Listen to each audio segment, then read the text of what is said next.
Hello বন্ধুরা, আজকের মেনুতে আছে মাশরুমের তরকারি। মাশরুমগুলোকে ভালো মতন করে পরিষ্কার করে আমি কেটে নিয়েছি। আর আলু দেবো, সেই আলুগুলোকেও ডুম ডুম করে কেটে নিয়েছি। কড়াইতে সর্ষের তেল গরম করে সাদা জিরে ফোড়ন দিয়ে আলুগুলোকে আমি দিয়ে দিয়েছি। এবার আলুগুলোকে আমি একটু লবণ দিয়ে একটু ভেজে নেব।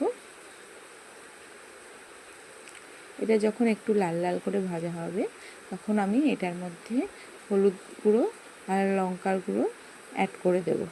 আর হলুদ আর লঙ্কার গুঁড়ো দিয়ে ভালো মতন করে নাড়িয়ে চাড়িয়ে নিয়ে আমি এটার মধ্যে আদা রসুন বাটা, পেঁয়াজ বাটা সব একে একে অ্যাড করে দেব। এবার আদা রসুন পেঁয়াজ বাটা দিয়ে আমি কিছুক্ষণ ধরে কষিয়ে নেব, যতক্ষণ না কাঁচা মশলার গন্ধটা যায়। যখন এরকম তেল ছেড়ে আসবে, আমি তখন কেটে রাখা মাশরুমগুলো এটার মধ্যে অ্যাড করে দেবো। এবার এই মাশরুমগুলো দিয়ে আমি ভালো মতন করে কিছুক্ষণ কষিয়ে নেব। তাই কষানো হয়ে গেলে আমি পরিমাণ মতো জল অ্যাড করে দেব। আমি এই মাশরুমটাকে একটু মাখা মাখা করব, এর জন্য বেশি জল দেব না। পরিমাণ মতন জল দিয়ে এটার মধ্যে গরম মশলা দিয়ে নামিয়ে নিলাম। এই যে আমার মাশরুম রেডি হয়ে গেল বন্ধুরা।